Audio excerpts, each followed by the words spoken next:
Welcome back to The Bottom Line. I'm joined by Justin LoFranco. How's it going, Justin? It's excellent. It's excellent, Nikki. How you doing? I'm good. I am kind of ready to put phase one of the CrossFit Games in the rear view.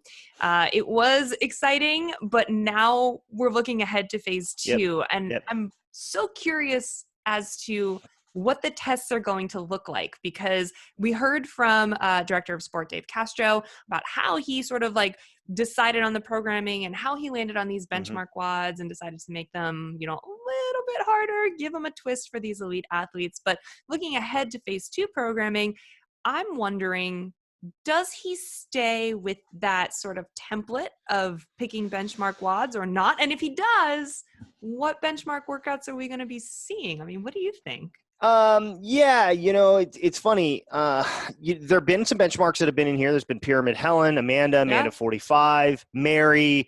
Those have all made their way into the games. And then obviously, what did we have? DT, double DT, or sorry, Heavy DT. heavy Yeah. DT and double DT.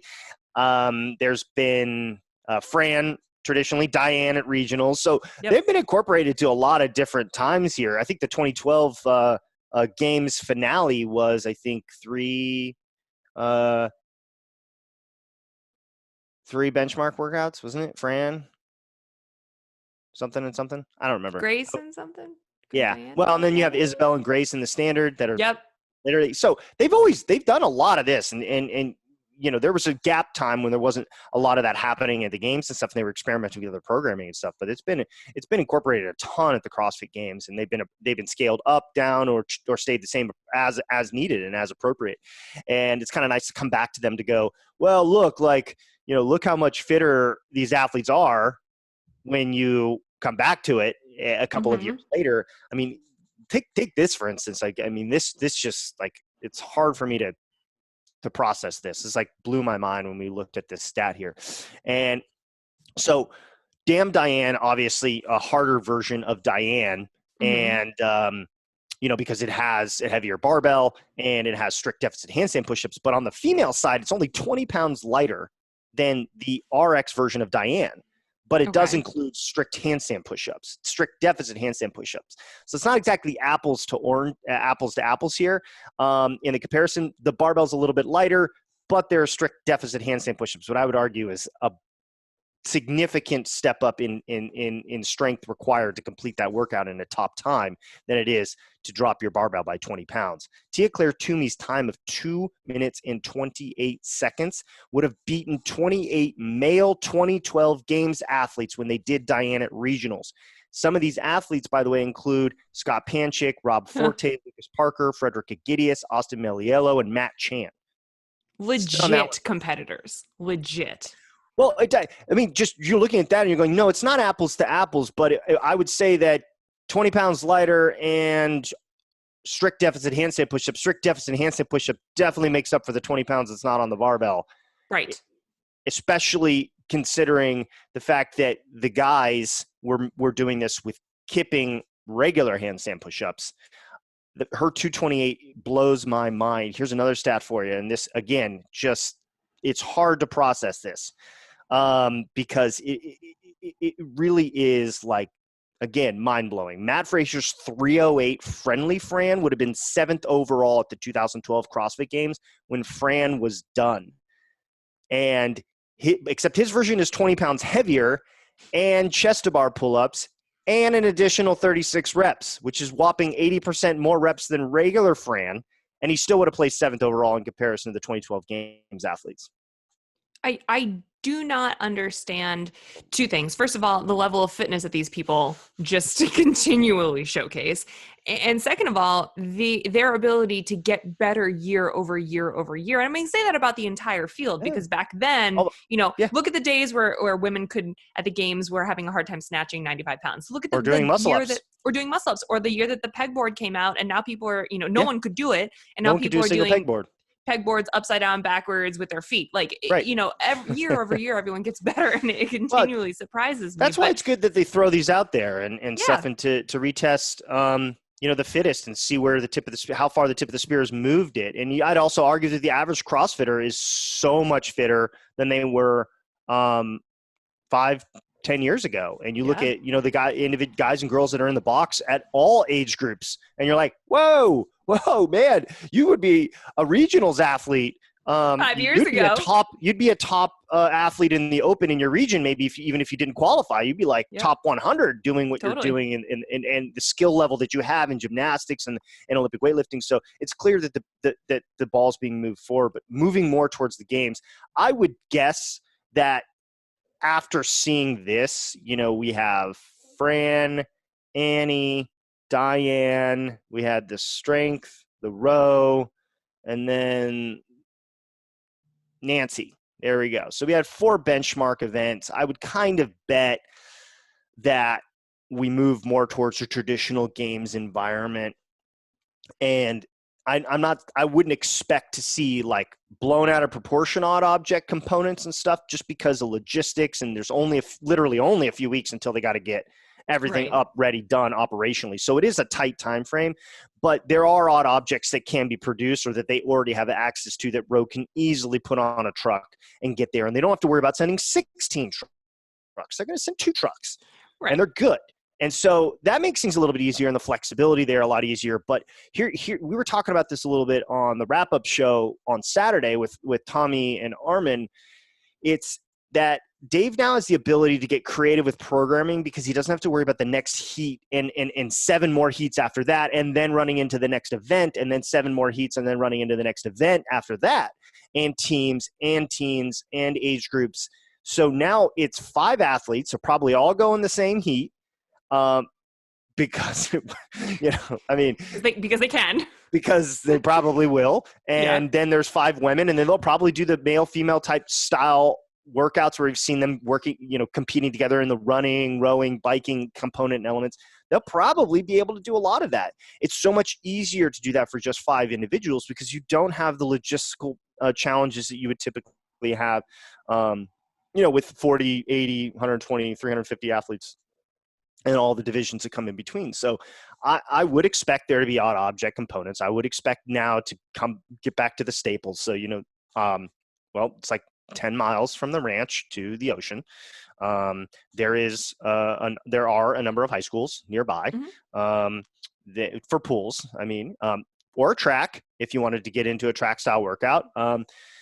They've got obviously trails to run at the ranch, uphill, downhill, round hill, overhill, underhill. Oh, uphill? Uphill is an understatement. So covering phase 1 of the games was my first time at the ranch. When I saw that hill in real life, it is a mountain. Yeah, I don't want to walk up that thing. I don't want to strap on hiking shoes and go that vertically. That is, if you've never seen it in real life, that is a true testament to how much that hill. And it starts uphill. It doesn't start. You're not like got a nice little warm up and then you're uphill. You're like right up there. You're just straight up there. You're going to climb 500 vertical feet. By the time you hit to the top. So it's a nice little warm up. I would expect to see that kind of stuff. And, I'm not sure how they're going to lay it out, but they probably won't have nearly as much of a challenge getting 5 lanes created rather than 10 lanes or more lanes created to accommodate a larger division and stuff. So I would be a little surprised to see benchmarks here since we had an extremely benchmark heavy test here.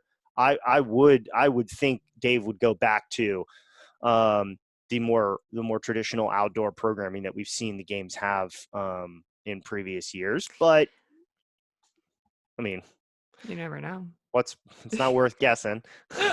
I will throw you one curveball. I think I tend to agree with you. I think that he doesn't necessarily need to stick with this.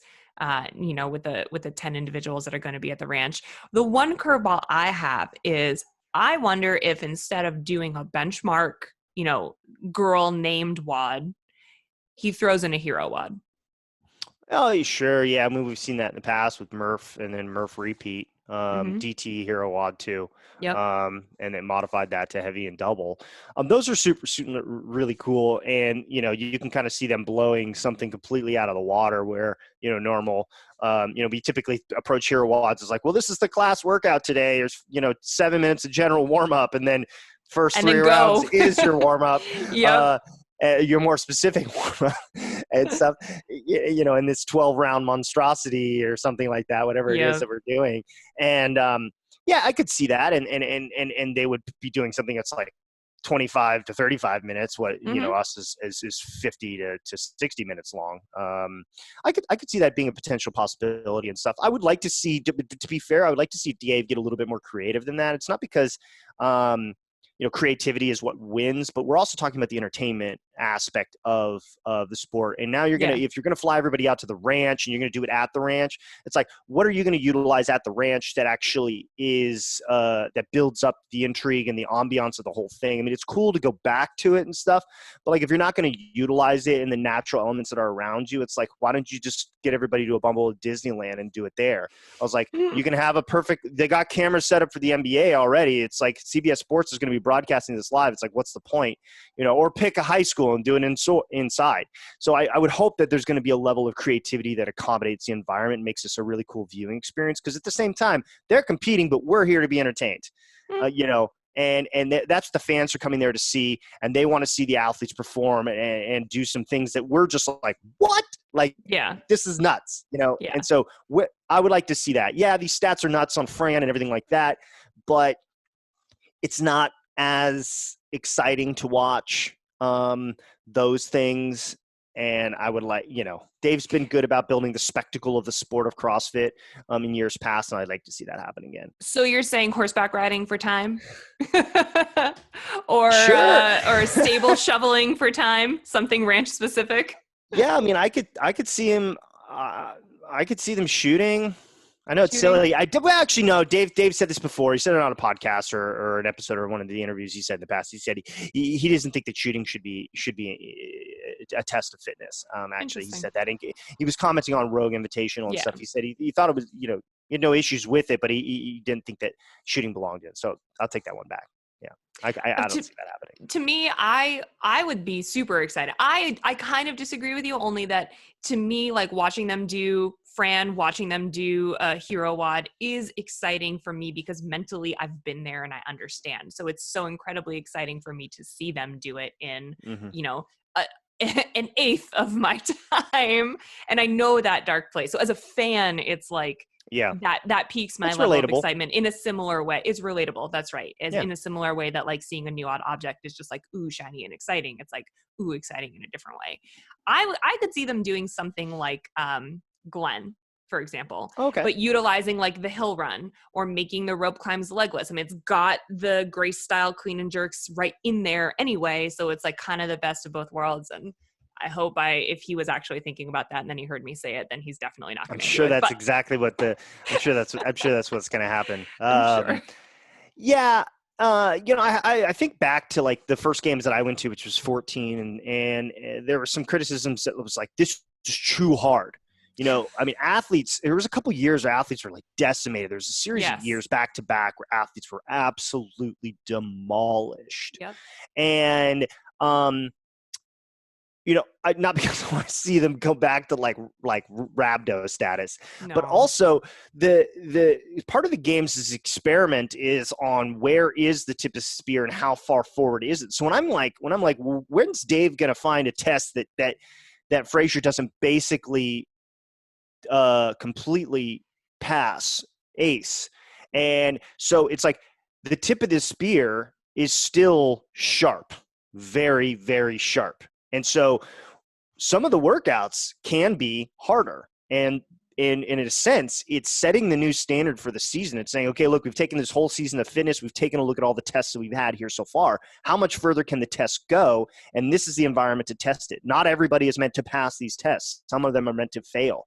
Now, the fittest on earth will pass the tests the most or the best, but not necessarily exceed the capacity of these tests. When you have somebody finishing a minute before the time cap, it's like, okay, that's or a minute before anybody else.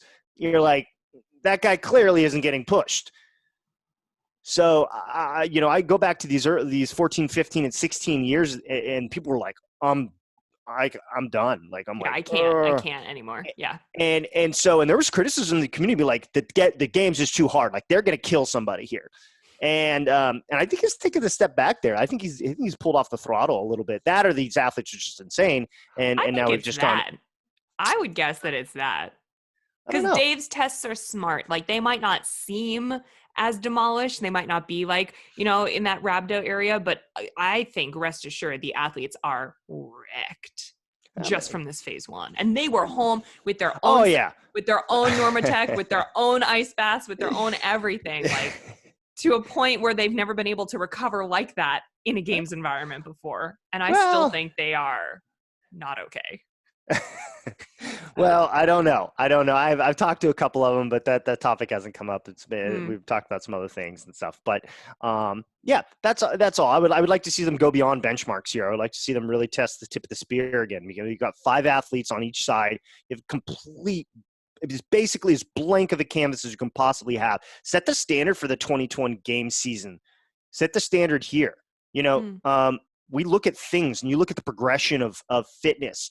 I'll give you one example. And I know we're running on a little bit long here, but I'll give you one example. Patrick Vellner and Brent Fikowski, when they did, I don't know, what was it? 16.1, where it was dumbbell snatches and burpee box Step overs. yeah, Oh, burpee burpee box box jumps. jump Yep, yep, yep. overs. It was in the live announcement is Vellner versus Fikowski, and they were setting the dumbbell down on their snatches and then switching hands each time, and it Yeah. was alternating. That is not something that happens at the competitive level anymore. That was a 50-pound dumbbell, 35 pounds for women. And what did we see at regionals? Well, we saw dumbbells at regionals, and people were doing absurd things with a 70-pound dumbbell.